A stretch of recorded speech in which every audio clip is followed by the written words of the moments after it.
Good evening. We are here tonight, Blue Collar Green Pockets. We are doing the Flyboy episode. We got a bunch of pilots on here tonight. They're going to tell you how they got into it, what you got to do to get started, all the fun stuff about being a pilot. Awesome career. I wish I could do it. I'm blind in one eye, can't see out the other. But these guys, they've been doing it, many of them quite a few years, even with turbodickies at 62 years. We're going to do a quick intro. I want to start with Dave Jones. He's at the top, and he always gets mad when I introduce the guest first. So, Dave, go ahead and say hi to everybody because we know this is your. There it is. Look at him. All right. Next up, Chuck Wilson, as usual. Chuck's in the house. There he is. Great to be here. All right. So, with our guests, we're going to start with right at the top. We got turbodickie. We got Walter Burke is his real name. He is a former naval aviator. He's been flying for 62 years. He lives in Virginia Beach. How you doing tonight, Dickie? I'm fine. Still here. 2 more years. That's great to hear. Who's next after that? All right, we got Robert, the Ziggenfuss, Ziggy we call him. He's out of Chesapeake, Virginia, 17 years in the air. He's currently flying with Smithfield Foods at the moment.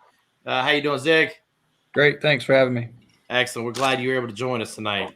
Who's next on the list? We've got Nathan Showacre. He's in Delaware State, so he's the newest in the fly game. So he is actually 3 years at Delaware State, I guess, University, learning to become a pilot and I guess taking other classes while you're there. Awesome. Welcome to the show, Nathan. We're glad to have you. And then last but not least. Thanks for having me on. I'm glad to be here. Excellent. Last but not least, we got Brian Wilson. Notice the last name. Happens to be son of the Chuck Wilson up there. Brian has been, a naval aviator for 18 years now, and he's out of Fort Worth, Texas. Welcome, Brian. Thank you very much. Glad to be here. Nepotism at its finest. Awesome. Well, we got 4 of y'all on tonight, so we definitely want to get the show going. We got a lot of questions for you guys. I'm personally fascinated with the flying, and then more importantly, the controlled crashes that y'all do, right? Isn't that what you call landing controlled crashes? Starting out, I want to start with Dickie just because he's definitely got the seniority on all of y'all, and his story probably goes a little longer. So, Dickie, tell us real quick how you got into flying. Well, I lived on a farm in Tennessee, and my buddy had an Aeronica Champ, and we started flying when I was 16 in it. And as a matter of fact, he just sold it after he passed away. And I went from there to, you had to have 2 years of college to get in the Navy, the NAVCAD program. When I got 2 years of college, they changed it to 4. So I had to do 4 years. I joined the Navy in 1966, and I flew for 20-something years in the Navy and the Navy Reserve. I flew 31 different kinds of airplanes, different models. But I started out in helicopters, and my first tour duty was helicopters. And then I went from there to back to fixed wing. Finished up with 10 years in the DC-9 in the Navy. While I also worked at United Airlines for 25 years. And between the Navy and the airlines, I flew a bunch of rock stars around in the Learjets and jet commanders. And then after the Navy, and after the airlines, when I became 60, I started flying with Ziggy. I flew with Ziggy for about 10 years, and since then I've been flying 4 or 5 different corporate jets and a helicopter for a guy here at Virginia Beach. So I've been doing this for a long time, and I got it right around 40,000 hours or something like that, which is a lot. and I still have the same number of landings and takeoffs. That's important. That's important. Yeah, Keep them close. Keep them close. And I even flew last night when they shut down Washington Center's high altitude route because somebody had COVID, so we had to go VFR in a jet from Charleston back to Norfolk at 9,000 feet. Actually, we let us climb to 11,500. But anyway, that's kind of my story in a nutshell. Flew a lot of rock stars, which some people probably wouldn't like. But the after show, we're gonna have to talk a little bit about that. I don't know how much of that we can put on air, but I'm very interested in some of those stories. Well, I cleaned it up a lot. Okay. All right. Just while we're getting intros, we're gonna come back. We're gonna ask you plenty more questions, Dickie. Ziggy, real quick, how'd you get into flying? What'd you do? What kind of classes you take? And what made you even start? Yeah, when growing up, I wanted to be a pilot, and then was playing a lot of sports, and ended up going to college to play sports, and kind of lost track of really what I wanted to do for a living. And then I got out of school and realized that what I had just done for the last 4 years really didn't leave me with much that I felt like I wanted to do. So I kind of had a heart-to-heart with myself and said, what if I had to do something for the rest of my life? And that was to go be a pilot. So I did some research and enrolled down at Vero Beach Academy, which is it's a private company, basically, flight safety, which is a mainstream training facility throughout the world for all types of aircraft and platforms. Has an academy to train pilots from 0 hours up to their commercial rating. So I managed to finagle my parents into co-signing a loan for me, and going down there, and was there for about 18 months, and had zero flight time. Had never flown in an airplane other than a jet airliner. And that was really only on 2 trips. So by the time I was 22, I had really only been on an airplane about 4 times. And when I got there, so it's kind of interesting, my first flight in a little single engine airplane. But anyway, yeah, so I started that and was there about 18 months. And 9/11 happened when I was there. So that kind of changed my trajectory to what I was going to do instead of being an airline pilot. Got into the corporate world when I left there.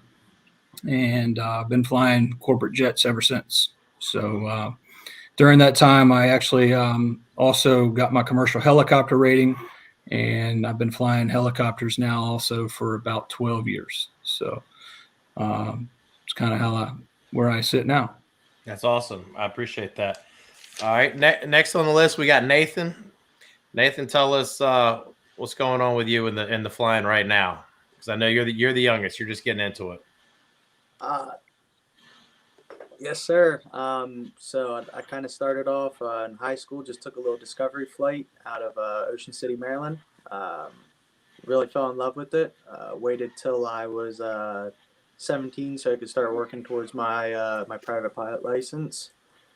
I did some research, found out that there's actually a 141 Part 141 school right here in my home state through Delaware State University. So I kind of lucked out, was able to get some scholarships put towards the cost of going to fly, and flew straight through the university. Right now I'm working on the back end of my commercial license and just finished my ground license or the ground test for my CFI, my flight instructor's license. All right, and you're getting some behind the wheel with that through the school. Oh yeah, yep, absolutely. Okay. Awesome. Just hoping to build some hours up and get out to the airlines. Okay. Brian, not last but not least by any means, naval aviator. Tell us how you got into that. I think probably like most naval aviators, I was totally accidental, and just trying to. I ended up with an English major and no prospects, and that was about the time of 9/11 happened, and I got some patriotic fervor, and coincided with I didn't have the vision to be a pilot coming out of high school, and so it kind of backburnered it. And then right then, at the same time as 9/11 happened, the Navy started to approve corrected vision for pilots. So I was actually the first non-academy pilot that was accepted in the Navy with corrected vision. What year was that? That was 2000. I started applying in 2001 and was accepted in 2002. Okay, that's because I was gonna try to fly helos in the Coast Guard, but it was not allowed at that time to do the surgery and whatnot. So I got the X. No, just like everything else, I got to pay for my own college. I didn't get any of the Navy to pay for any of my college. I paid for my own eye surgeries. The Navy got me super cheap, but it worked out really well for me. So that's no awesome. complaining from me. And then I joined the Navy and ended up flying C2 Greyhound, which is probably the best job in the Navy.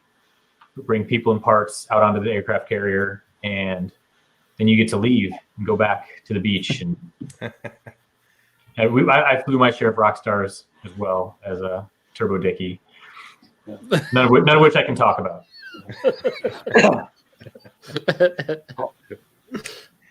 Dick, you give us one quick story. Come on, real quick. I mean, he just brought it up again. Give us a rock star story on your flying. The first story should be how you got that name of his. I got Turbo Dickie because we could do a whole show on Dickie Burke. I like turbo Porsches, so I got the name Turbo Dickie after having 33 turbo Porsches. But 33. I've flown a lot of rock stars, and without saying this, I took one. We were up in the combat zone in Boston. We did a tour, and everybody should know this guy, but nobody recognized him. And he wanted to go for a little drive across the country. I mean, a cross-country trip. So I said, look, I'll drop you off in Washington, D.C. when we could land at Reagan, which was DCA, and you can rent a car and drive down to Roanoke, and it should take you about 4 hours. Well, we went down in about 30 minutes in the Lear, and we were waiting for him. And, that's before cell phones, and we're sleeping on the wing. And up at the terminal building, I could see, this is before fences or anything. I could see the Virginia State Police had this guy up against the wall. So I want to walk up there and see what was going on. It was this particular rock star. And they had him up against the wall, and he said that he told them who he was, and that was his Learjet. And they said, yeah, look, you look like just another hippie freak to us. But I said, well, he's right on both counts, and that's who it is. So we got him in the airplane, and he was really nervous. And he had to roll a joint. I guess I can say that. Yeah. And he said, please don't vacuum this airplane because I'm wasting a lot of good stuff here on the floor. And so we flew him to Memphis. And he was hungry. I don't know why, but he was. He wanted to get something to eat. It's 5 o'clock in the morning, so we go to Steak and the Egg. It's the only thing that's open, and it's prom night. So there's a bunch of kids in there in tuxedos and the evening gowns, and they know who this guy is. But so I spent about 30 minutes convincing them that it wasn't who they thought it was, and so we could eat. So we went in and got something to eat, and this guy, who's pretty famous, after we got ready to leave, he tipped the waitress $100 bill, which was a lot of money in '73, and he signed it. He signed his real name to the check. So they said, "Oh man, it is this." And then he was putting on a gig that night. So he's a nice guy, and he gave everybody a front row seat and took his picture with all these prom kids. And he's a nice guy. And that's about the cleanest thing I can say about this guy. That's a good lead-in story. I like it. Okay. Can we make guesses as to who it was? Give us an initial. Yeah. He had a couple of wives. One of them was named Jerry. Y'all can figure it from that. Oh, yeah. I know My just last who it was. initial H. Mm-hmm. Figure it out. Yeah. Zig, you mentioned you had to pay for that school and all, got your parents co-signed. I mean, it's been 18 years, but what do those flight schools run, would you say, those private schools right now? Roughly. Well, there's a couple of different variations, of how you can go about it. And I think Nathan was referencing that when he mentioned the 141 flight school versus a Part 61 flight school, which we can get into that if you want. But yes, absolutely. Yeah, what's the difference Okay. between those? Yeah. Okay, so a Part 61 flight school versus a 141 flight school is the 141 is an approved program. So the syllabus has been approved by the FAA. So like for Nathan's example, Delaware State has submitted to the FAA a syllabus in which they have to abide by, and every flight has a curriculum, has a set of standards that have to be met, and each person taking that class would then have to meet those standards, and you have to move to a certain timeline along the way. Part 61, the person can just simply get in the airplane with the instructor, and the instructor can do whatever he wants with that person. He can kind of freewheel it. He can do, steep turns one day, for instance, and he can do landings another day, or he can do ground reference maneuvers the third day, to whereas a 141 flight school has a set curriculum that has to be accomplished in order, and that's been approved by the FAA. Because of that, they allow those schools to get the same licenses in a little bit less hours. For instance, a private pilot for a 141 program can be 35 hours to where a 61 program requires 40 hours. And then the overall time frame, if you want a commercial license, you have to have 180 hours in a 141 program versus 250 hours in a 61 program. And it sounds like that's kind of, why would they do that? Well, the two reasons are, one is money. Obviously, if you only have to get 180 hours versus 250 hours, there's 70 hours there that you're not having to pay to rent the plane and hire an instructor. And the other is that they believe that if you're under a program that's been approved, then the teaching should be better and you should be able to do it quicker. And I agree with that. I mean, it does happen faster if you do it on time and under a regulated program. So most of the time what happens is your general aviation people that are aircraft owners or people that are just learning to fly for fun would do a Part 61 program because they have other jobs going on, other things in their lives where they go take a lesson maybe once a week or twice a week, and they can kind of do it at their leisure. To whereas a 141 program like Nathan's in, I mean, he shows up to class every day. He shows up to fly every day. It's like going to school. And so there's a regimented program that you have to meet. And when I went to school at Flight Safety Academy, I borrowed $75,000. And that was in 2001 to basically get me through my commercial license. So that was 180 hours and also my room and board. I ended up finding a way and kind of saving money and working a couple odd jobs and stuff to stretch that 75 to get all of my CFI ratings while I was there. So I got my flight instructor, not only the standard one, but instrument and multi-engine ratings as well. So I was a certified flight instructor with instrument and multi-engine and a commercial pilot when I left there, which basically what you need to get hours in the air business is to find a way to fly for free or get paid to fly very cheaply. And that's what instructors are. I mean, they're there to help you learn to fly, but they have other goals, and that goal is to get hours so they can go get hired at a corporate job or the airlines. So that's kind of the steps you have to take to if you're going to pay for it yourself. I kind of had that, talking about Brian, that heart to heart about the Navy. I went and saw a Navy recruiter when I was in flight school, and I had this $75,000 loan, and he kind of just laughed at me. He was like, I don't think this is you're going to have to find a better way to pay that back than join up with us. But, it's the way life goes sometimes. Ziggy, is there continuing education for somebody that has all those certifications like you? Yes. And that depends on what level you're flying at. But once you get a job flying a jet, a corporate jet or an airline jet or anything weighing over 12,500 pounds, they call it a type certificate. So you have to go get retrained on that aircraft every year. And then just as a pilot in general, you have to have what they call a biannual review. So every 2 years, you have to have some type of training and a sign off that you've had that training. We get that. We go every 6 months, and Dickie can probably speak to the airline stuff a little better than me, but in the airlines as a captain, you go every 6 months, and in the corporate world for the company I fly for, we go every 6 months. So we have 2 platforms that we fly. So we do one 6 month interval and then another 6 month interval. So it's constantly rotating those 6 month periods. So we're getting that training, and it works out good when you have 2 airplanes for that instance, but it kind of hurts you on a currency standpoint, which is another aspect that you got to stay current and do so many takeoff and landings every 90 days.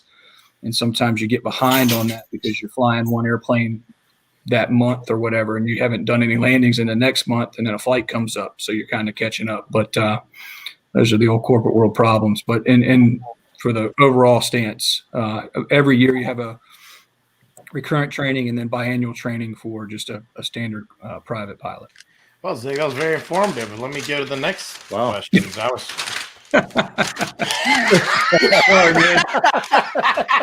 Yeah. Well done, sir. Well done. Breathe. You get a little red. Hey, Nathan, is this stuff all sounded familiar to you? Nathan? Yep, it sounds pretty much all on the nose. That's pretty much something we're talking about and learning about all the time here, especially because I'm on my commercial rating right now. So a lot of what he's saying right there is, things that I'm studying and taking tests on and having oral quizzes with my instructor and such on. So yeah, it's all hitting home. It's all hitting home for you. Brian, how many more years do you have in the service? You gonna stay for a while or? No, I'm looking to jump out at 20 years. So I have just a couple more years here, and then I'm in a pretty good position here in Fort Worth, Texas, to jump into hopefully an airline job. Just we'll see what the airline industry looks like at that point.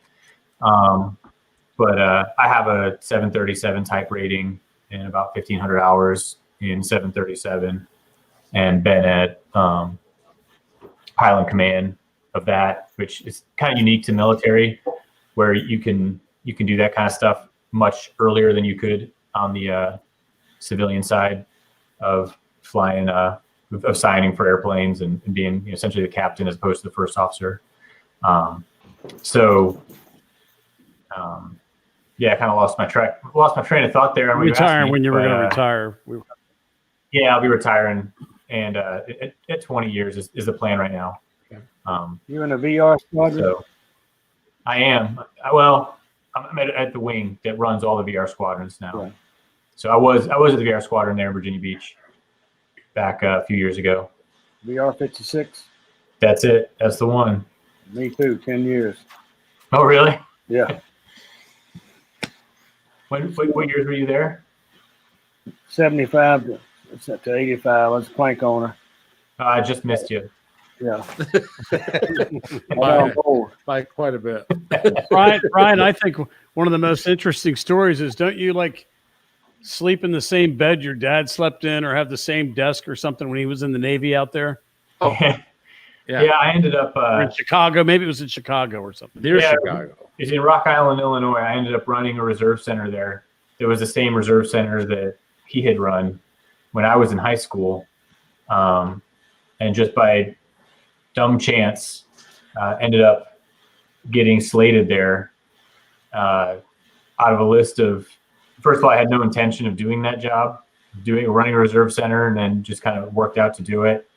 And then out of a list of 120 plus reserve centers across the country, it just so happened that when I was up to be slated, there was 35 available at that time, and Rock Island was one of them. And out of those 35, they picked me for that one.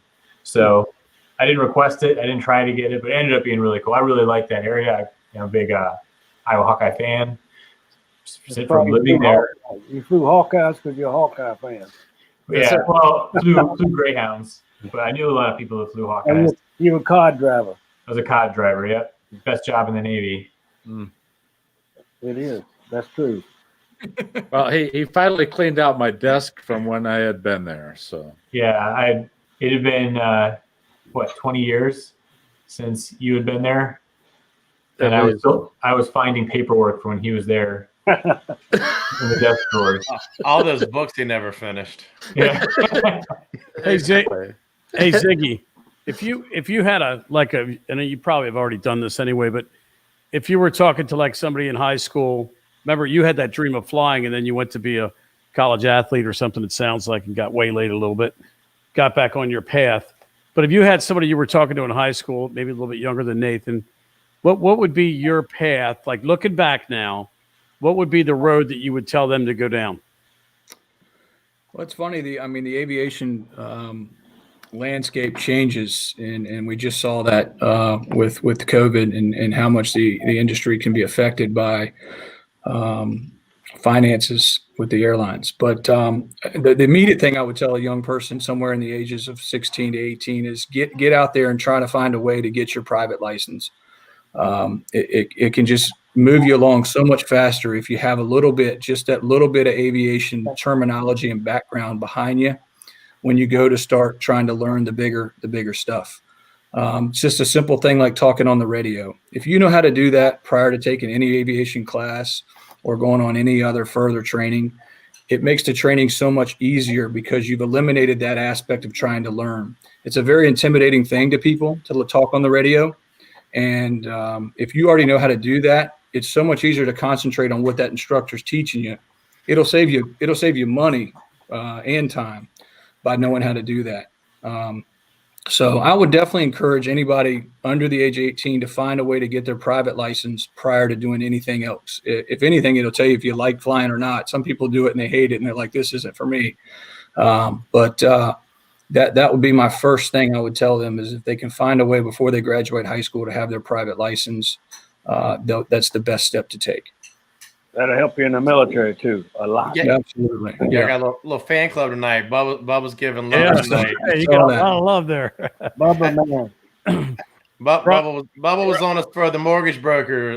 To those at home, go back and watch that show.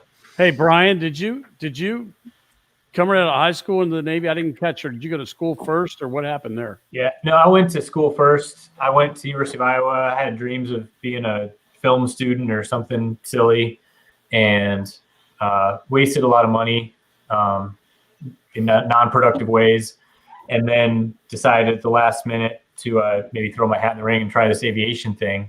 So until I had joined the Navy, I had never really flown. I had taken one flight one time with a family friend that had a Cessna, and so that was my only flight experience.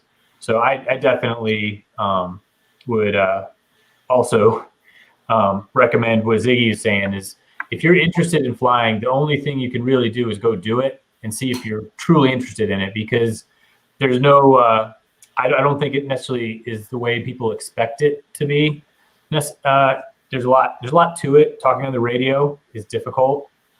There's a lot of rules to remember, and just also, I know when I was dreaming of flying, I always pictured myself like I'd be on a roller coaster or flying like a bird, wind in my hair, that kind of stuff. And I always joke, like when I was wearing 40 pounds of gear, sitting under a fishbowl on 140-degree tarmac with a smelling like jet fuel and hydraulic fluid, with a Marine Corps major screaming at me from the back seat to answer the radio. Like, this was not exactly what I pictured when I was watching Top Gun for the 15th time. But so, and I don't say it to discourage people. It's amazing. It's a ton of fun. It's a great job.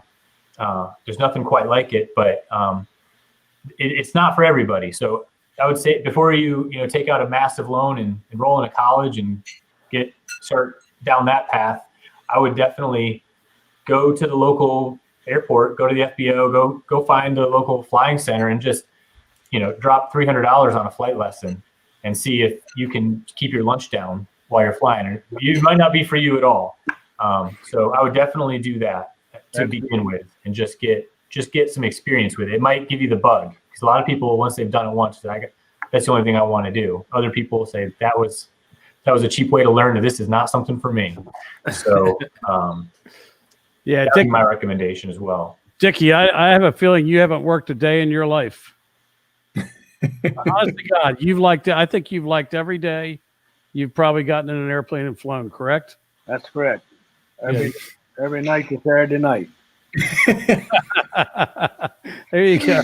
Sounds like you got some real experience. I bet you've been a good mentor to a lot of people out there. I got a feeling. I don't know. I'd like to think I was, but I might have been a bad influence on a lot of people. No, I can speak to that. I was a young corporate pilot in needing I worked for an individual that was a charter operator, and the guy I was working for quit. And so I was 26, I think, at the time. And the owner of the airplane looked at me and said, "Well, I guess you got it." And the FAA wouldn't even sign me off as the Part 135, which is the operation aspect that you charter an airplane under. And they wouldn't even sign me off as the chief pilot. So Dickie came aboard, and that's how we met, was that he actually signed his name on the paperwork for me. And then he looked at me and said, "I guess you got it." And basically off he went back to the beach, and I kind of started learning the ropes a little bit. But there's definitely a past hand-me-down lifestyle or a way about aviation. A good pilot never stops learning, and you should always pay attention to the old pilots are the ones that stay around. It's the bold ones that no longer are around anymore. So There's no old bowl pilots. That's right. That's Ooh. right. You're old and you're dead. One. Chuck, you sound like you got something on your mind there. You look like you got that look on your face. At his age, I thought that was constipation. Oh, man. Chuck, you're freezing up on us. You there, buddy? And muted. Is he out? I see him. I am. I can see. Okay. Well, a question I have for all of these guys, except maybe the oldest in the group there. But Old people have feelings too. one of the things I'm told by my son is he was going into his aviation training was that all of his time on computer games came in handy. Has that been a useful thing for you guys? We'll start with the youngest. Go ahead. All right, Nathan, what do you think? Personally, I don't like The Sims very much. I don't feel like they give the feel or the justice that being up there in an actual plane gives you. For me, once I had actually gone up in an actual plane for the first time and had the controls in my hand and flew the plane and got to see how everything I was doing was changing everything around me and got to feel it, I couldn't touch a simulator or a game or anything like that ever again and have any really effective education or learning from it. For me, it was always about how things felt.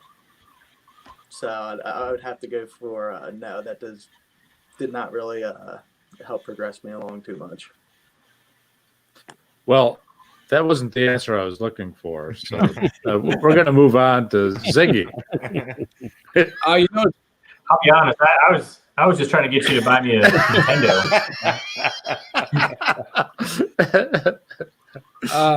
I was never a video game guy growing up. I was always outside playing sports and stuff like that. But I will say that I did a lot of flight instructing. I actually owned a flight school for 3 years. And the younger kids with today's avionics are very much more hands-on.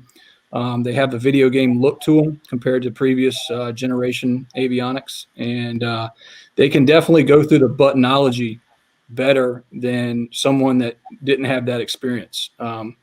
They have that muscle memory when they push a button once or twice or 3 times.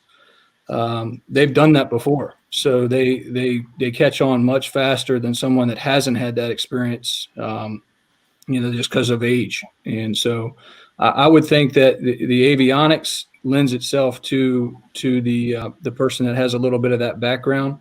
But to what Nathan's talking about the simulation, you don't get much. It doesn't get in where he is now until you get up to the upper level jets where the simulators are. They're as good as they get. If I blindfolded you and put you in it, you wouldn't really know you weren't in the real airplane. But it definitely helps with the avionics in the younger student. Well, okay, Brian, let's turn to you. And was that entirely BS that you were giving me? Well, I meant more back then of just hand-eye coordination. One of the big, not hand-eye coordination, but one of the most important things when you're flying is, people call it scan. You just got to keep track of a lot of things. So what I meant when I said like video, if you play a lot of video games, it kind of helps you if you've had to track things like that. You had to pay attention to multiple things at once, keep things in your head. And I noticed it when I was in flight school that it really wasn't that hard for me. In the Navy, we had some instrument simulators, no screens, no anything. You just sit in this little black box with a cockpit kind of made up. And you just had to, you'd be, tuning and identifying, twist, turn, all that stuff that you learn, and flying one radial to another and doing your cuts. And it's like, this is kind of like playing video games. I'm just like, okay, well, I just got to do this and that. And that was very helpful. But there's really, I do agree that there's no, unless you're actually in a modern simulator, like a commercial grade simulator that's up on hydraulics with all the motion and everything. Those are amazing. You can kind of even those don't really fly like the airplane. I don't think. You start flying and it feels kind of right, but also kind of wrong. But the one thing that simulators might be good for is just procedures and just practicing. But it's hard because you're sitting at a computer or something. It's not the same. There's no simulation for flying. But not to say that it's not a good intro to just if someone's interested in it to try them. But you're not going. I don't think you'd be able to fly a simulator, and then if the pilot suddenly kicked over because he had the fish, you wouldn't be landing the airplane or anything based on having 1,000 hours on Microsoft Flight Simulator. Yeah. Okay, so the stewardess couldn't go back through the airplane going, has anybody ever flown a plane on their computer? Because Yeah. pilots are all dead. That wouldn't be the thing, right? I wouldn't count on it. Hey, It's Deep Thoughts with Chuck Wilson. I was wondering where that was. I don't know where that was. That just came in out of nowhere. About- Hey, Ziggy, I thought Gary since you're said that. since you're doing the corporate thing, curious about like hours you guys work. You must work when you work, and then you're sitting a lot waiting. I mean, like you're going to Key West, and Yeah. then you're going to wait for a couple days, and you just Yeah, we've got the charter boat booked for Thursday, man. okay, perfect. Yeah. Do you run that too, or do you let them run that? No, we're just a couple guys going out on the old, the head boat and throwing a couple lines over. But yeah, it can run both ends of the gamut, man. I can go 3, 4, 5 days and not work a day, and then have a solid 5-day stretch where I'm gone for 5 days. And there's times when you fly one leg to that location that day, and you get there at, it's a 4 a.m. show time for a 6 o'clock takeoff, and you get to like Sioux Falls, for example, and you sit there for most of the day, and then you fly home. So it can sound like, oh, that's great. You just fly there and you sit there and do nothing, and it's not that great, to be honest. When you do that, when you have to sit there. Now, when you get to go there and stay the night for that one leg day, those are the days you want, when you go and you got that one leg early in the morning, and you can go check into the hotel and get a nap and then go get something nice to eat. But the biggest difference between my lifestyle and an airline lifestyle is that I don't really know what I'm doing until Friday of the week before. So I get an email and it says Friday afternoon at about 4 o'clock, here's next week's schedule, and you kind of get what you get. So it's hard to make those type of plans you can't just next week, hey, am I going to do this? Am I going to take the dry cleaning on Tuesday and pick up the go to the doctor and pick that kind of stuff when you don't know your weekly schedule. So that kind of can be the biggest change to where an airline pilot, and Dick, I'll let Dickie speak to that in terms of they know their schedule about a month in advance. If he wants to talk about that. Then you're just once you find that out, you're having to plan some stuff, I'm sure, like flight plans and things like that. Yeah. So we kind of whoever gets labeled as the captain of the trip, they split the duties in half. So we have what they call a TCAP or trip captain, and like for my instance, if I fly tomorrow, that would be me. So I'm in charge of basically the operational side of the flight. So flight planning, weather planning, weight and balance of the aircraft, landing, takeoff distances, that kind of stuff. And then the other guy on the trip he'll be in charge of kind of the like catering type items, pre-flight in the airplane, making sure the airplane's ready to go, making sure the paperwork or the maintenance side stuff signed off, that kind of stuff. And then that's given everybody in our department has the capability to act in either position. So when that's assigned to you that Friday for the next week's trip, you kind of know what you got. Interesting. And they have a head guy that does that, assigning that? Yeah. So most departments are divided up into a chief pilot and a director of operations, depending on the size of the department. You could have a smaller group or smaller department where that person acts as both positions.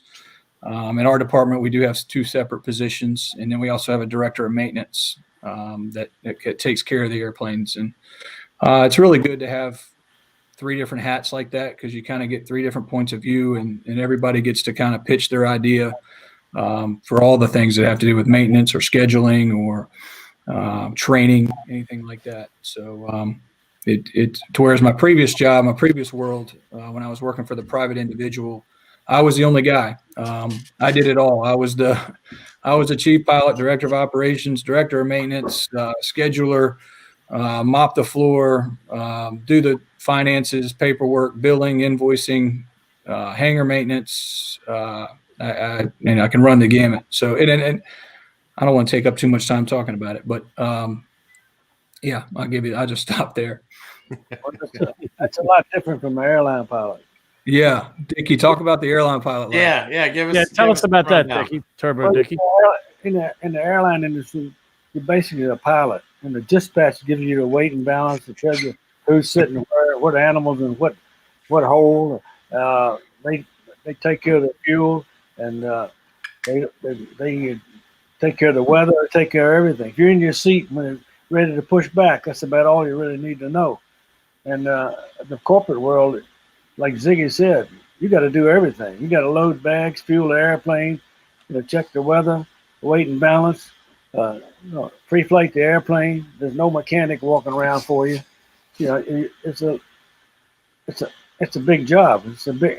It's more difficult to be a corporate pilot than it is to be an airline pilot. It's my opinion. Airline pilot is good. It's a good deal. I loved it. I never had a bad flight, except maybe one. But what is it? Best part-time job. That's in the right. world, right? I knew a month in advance. In the airlines, it's all seniority. It doesn't matter how smart you are, how dumb you are, it's how senior you are. The number one guy gets the number one trip. And so you can bid for not all night flying, or no night flying, or weekend flying, or so seniority is the answer. So, and in the airline world, Are you still flying now? Then you I said am. you are, right? I am. Yeah. I'm still flying. But you had that flight last night. You were telling us. I did. I fly Hawker, three Hawker jets, and a Challenger, and a helicopter. So I've been flying a lot of stuff. I got not bragging, I think I got 15 type ratings and a whole lot of other stuff. But Dickie, let me ask you this, because just title of our show, Blue Collar Green Pockets, and it sounds like you've flown for a lot of different avenues. Can you give us a ballpark as far as how much a pilot can make, whether they're coming into commercial or whether they're doing private? Just kind of a minimum and maximum on each end of these different things you've flown, as far as whether private, personal, where you're in the Navy, whether you were for commercial, whatever. Except for me or for Ziggy, I didn't. That was for you, Turbo. Sorry, for you, Dickie. Well, I mean, I've flown it all from $150 a day to I was a 777 captain, and we were $340 an hour for a long time, and in the corporate world, it depends on the job. You can make. I don't know what the normal is now, but probably like a Learjet captain probably make $125,000 a year. Is that about right, Ziggy? Mm-hmm. And the bigger the airplane, probably the more you make. But they're gonna get by as cheap as they can. Let's put it that way in the corporate world. You agree, Zig? Yeah, definitely. And it depends on the company and the kind of people they're trying to attract, and who they want to keep. The aviation business guys it just seems they're always looking for the greener side, and it's sometimes better to stay where you're at and kind of to wait it out. But yeah, and even lower level aviation, I mean, you get down into the flight instructor side of things, where a flight instructor will make $18 to $20 an hour that he flies, and so that's it. He's not getting paid anything else, and so he may only fly 2 hours a day, and then he may do some briefing time with the student. And so let's say he's billing 3 hours that day. So if he's making 20 an hour, he's making $60 that day. And the next day it rains. He doesn't get anything. So it's really hard at the beginning. And then, Nathan's probably really looked into a lot of this stuff, but you got the regional airline guys that start out making $22,000 to $24,000 a year. And they got a rough go of it, but that's how they get those hours that they need to move up through the ranks. It's actually gotten a lot better. It was worse than it was in terms of the lifestyle when you're getting into the business. But Yeah, it can be very rewarding, and he says 340 an hour. He didn't mention he flew 1,000 hours. So you can do that math on 340 an hour. That's a pretty good paycheck being a 777 captain. It can run the gamut from $18,000 a year to $340,000 a year. Yeah. You know what made Nathan want to be such a good pilot? He worked with me for a few weeks out in the field doing refrigeration. He was like, "No, I'm going to go be a pilot." Yeah, I poured concrete one summer. I know that feeling. He said, "I know what I don't want to do." Yep. He actually worked for 2 years. You worked for us, right, Nate? That's right. Yeah, cool. He did a great, outstanding work ethic, by the 2 way. years for you guys. Thank you. I worked 2 years for you guys, and then I worked another 2 years for my dad's, which I worked a little bit of HVAC for him, and then a lot of plumbing for him. So I definitely knew where I didn't want to be. Well, you have something to fall back on. If I may, You get furloughed. See that? Yeah, See what he that's said, right, Nathan? That's right. I tell you what, he'd be an outstanding refrigeration guy. That's right. Well, it'll all come in handy later. Brian, what about the Navy That's right right, now? that's What right. are they? What's that ballpark minimum maximum they're charging or paying? I'm sorry, for the Navy pilot. So Navy, we just fall under government pay structure. Like you could look it up on the internet and see what, first of all is with very few exceptions, you got to be an officer to fly.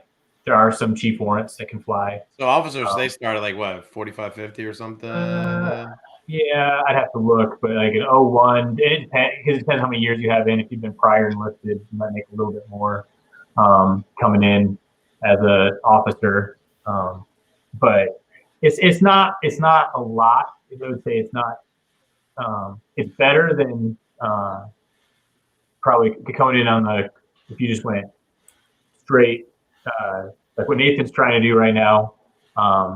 You're a little bit ahead in the military in terms of pay, and certainly when you factor in benefits and just structure. You don't have the issue where you don't know what's coming next, and what's coming.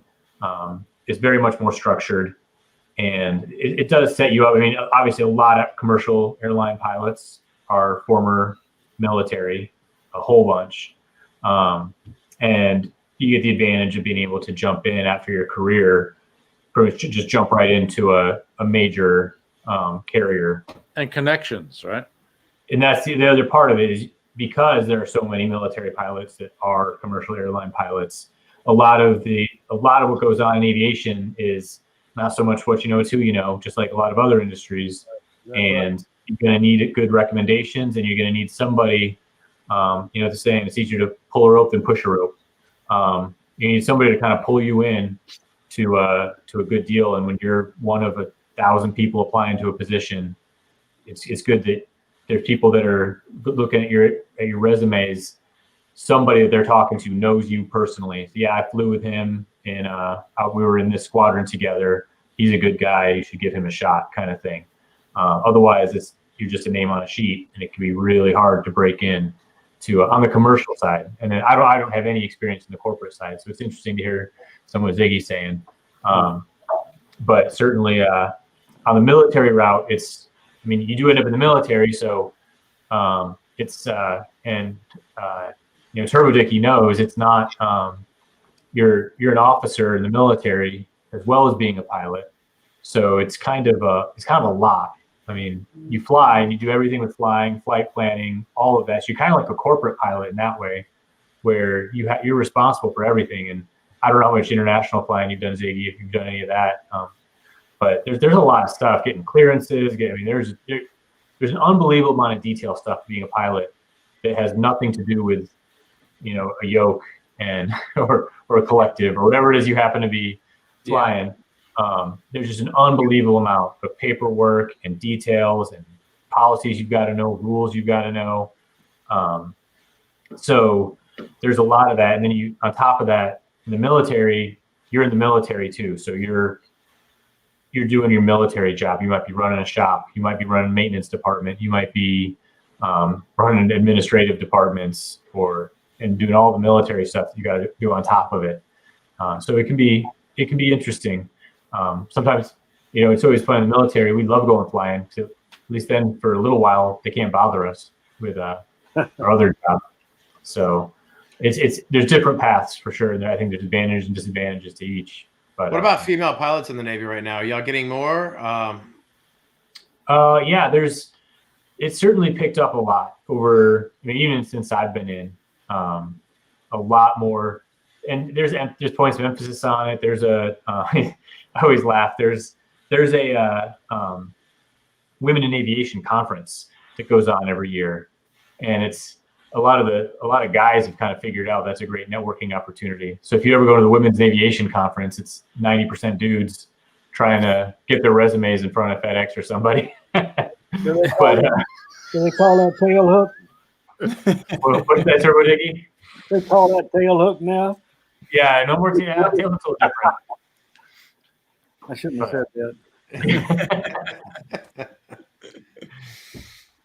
Dickie, well, we know there wasn't any women flying when you were back in the Navy. What about now, as far as the commercial and the private that y'all are doing? Is there more females in y'all's Yeah, there's more. As I was leaving the airlines, I was getting more and more. But they had a court order.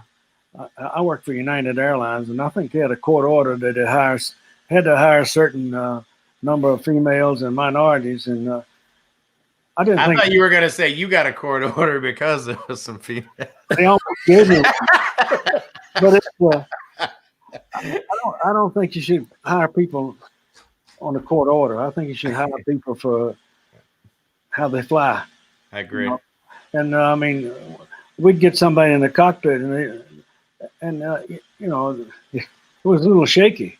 So, but just because you got certain plumbing, you get hired. That's not right. You should have equal experience. A woman can fly an airplane as well as a man, but it needs equal training. And the same, right. I'll stand by that, because I flew with some women that were really good, and I flew with some that were really, really bad too, and men and guys, everybody. But I mean, I guess they don't need to go there, but everybody knows what I'm talking about. So, but anybody that's riding in the seat in the back wants a qualified pilot up there. Exactly. But and I think it's better now than it used to be, because they've got much better simulators. When I started, I sat in a little blue box that looked like an airplane. It had a couple of sailors spinning it around, see which way we were turning. That was about the extent of the simulator for us, and for a long time. And now, like Ziggy said, these kids with computers, hell, I barely had a television when I got hired, So, I mean, these kids now are really, really good, because they know knobology, like Ziggy said, and that's a big deal. Plus, the airplanes are really automated now, and the damn things are just about fly themselves. If you program it right, if you program it wrong, you're in for a nice ride. What about landing them? Will it do that by itself, or you got to put your handle on there for that? Well, some of the airplanes I flew had auto land, auto brake, and you couldn't get them off the center line unless you turned it. We had 3 autopilots in 777, so you had a lot of redundancy. If you couldn't get it off the center line if you don't turn off the autopilot after you landed. So, my first auto landing made me a little nervous, to tell you the truth, but the thing's pretty good, and they keep getting better and better. So I'm sure they're better ones now than they were when I was a 777 guy, and I was also a 747 guy, which did the same thing. Has it been a few years, Dickie, since you did big commercial jets? I'm sorry, say it again. How long ago did you leave your life there with United or whoever? I left United in 2002, right after I flew a year after 9/11. Okay. And I've been flying the corporate airplanes are just as good though. Like the Challenger 350 that I fly is really pretty fancy, although it's not auto land, and there's but there are auto land airplanes around. I think, aren't there, Zig? Yeah, certainly. The Ziggy's airplanes, I think they're even more automated now than. Yeah, they've kind of gone. I mean, the fly-by-wire stuff is really what's in vogue now, and all that's trickling down to the corporate aircraft from the commercial aircraft. So you're seeing a lot of the fly-by-wire versus the straight what we call a pulley system, where there's actually a cable running to the control surfaces. But the airplane I'm flying now, it will actually what we call derotate or unrotate the airplane. So once you set down, you can let go of the stick, and it will actually control the nose down to the runway. It's like You a don't seven let Max. yourself. What's that? I said it's like a 737 Max. You know, control it. Yeah. I'm sorry, I didn't Yeah. hear it. No, that's good. That's okay, Dickie. One of the things we always like to touch on in the show is passion and trying to connect folks with what they really want in life. And I would say that aviation, being a pilot or a naval aviator, is something that causes a whole lot of folks to aim toward that in life. And so the dream of being a pilot is huge. That's something I wanted to do, but I couldn't have my eyes fixed in order to do it when I was aiming in that direction. So how has, for each of you, your dream of being a aviator, just how true is it to what you wanted? Or even if it's not what you envisioned, has it fulfilled your dream? And I don't want to start with Nathan because, well, he's still burst into it. But turbodickie, has it filled your dream? Yes, it has. I always wanted to be an aviator since I saw a couple of Marine F-4 Corsairs fly over my grade school when I was in the second grade in 1949 or some year. I can't remember now, but it's afforded me to see the world in more ways than one, in the Navy and in the airlines, and had a lot of time off, and I was lucky enough to have a good career and make a lot of money in the airlines, and it's very cyclical in the airlines. Like right after I retired, they cut everybody's pay 50%, but now until this COVID thing, it was up. It's still, the pay is still high, but it's just good. I tell Nathan, don't quit. You'll love it. And I tell everybody, Ziggy, everybody knows. Ziggy knows, and Brian knows. That's why he wants to do when he gets out of there. Then he doesn't have to be the maintenance officer anymore, and he can go. All he got to do is fly. Except in the military, flying is like a pyramid. That, when you're a lieutenant JG, you fly a lot. A lieutenant, you fly a lot. As a lieutenant commander, you start not flying a lot, and it gets flying gets slim at the top. Time you make 06, if you stay there long, you're flying a desk. The airline's not like that. You just keep flying until you're 65, and then you go home and die, I guess. I don't know. I've got 18 years past that. That's a positive spin on that. Well, you guys can keep Nathan in mind. He's a nice young man. It's got some experience. Yeah. All right. Well, Ziggy, how has it met your dreams? Totally fulfilled for sure. Other than playing. Hey, Ziggy, did you ever pay your parents back? That's all I want to know. Yeah, I never borrowed a dollar from them. They co-signed. The co-sign. Co-sign alone, yeah. So never borrowed a dollar from them. I love it. And this kind of maybe we'll get back to a little bit kind of what the show's about. But I got into real estate a little bit and was able to buy a townhouse and refinanced a townhouse one time about 8 years after buying it and paid back $50,000 of the $75,000 off that one transaction. So and we mentioned it very briefly earlier, but definitely Dickie's right about the refrigeration for Nathan.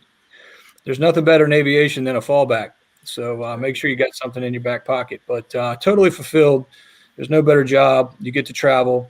You get to get out of the house. You meet people, and it's a great way to live. It's got its up and downs though. It's got its hills and valleys, and so just make sure you can weather those a little bit. And Brian, unmute yourself there. And I would have to say that you fulfilled my dreams as far as having a naval aviator's son.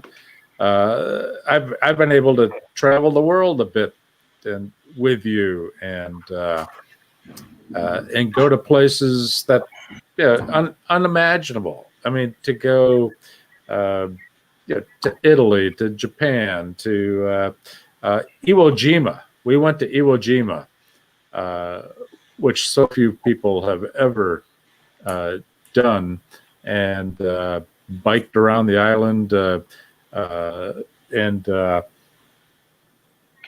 such memorable stuff. So I'm very proud to have a naval aviator son, and but how has it fulfilled your dreams?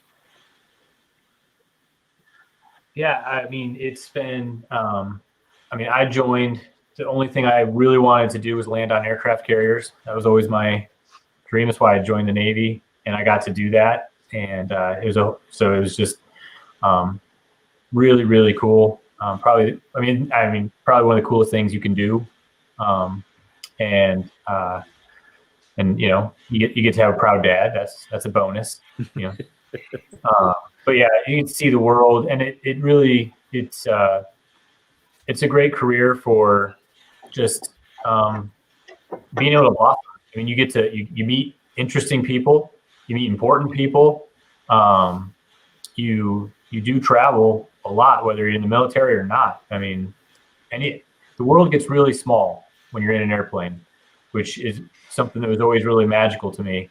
And it's kind of silly, but I always thought it was really interesting too. Just the ability to take off, go into a cloud deck at 500 feet, fly in nothing but white for 5 hours, and then pop out and be someplace with a runway directly in front of you because everything worked out, and you're in Ireland or something. It's just something that's very, very cool about that.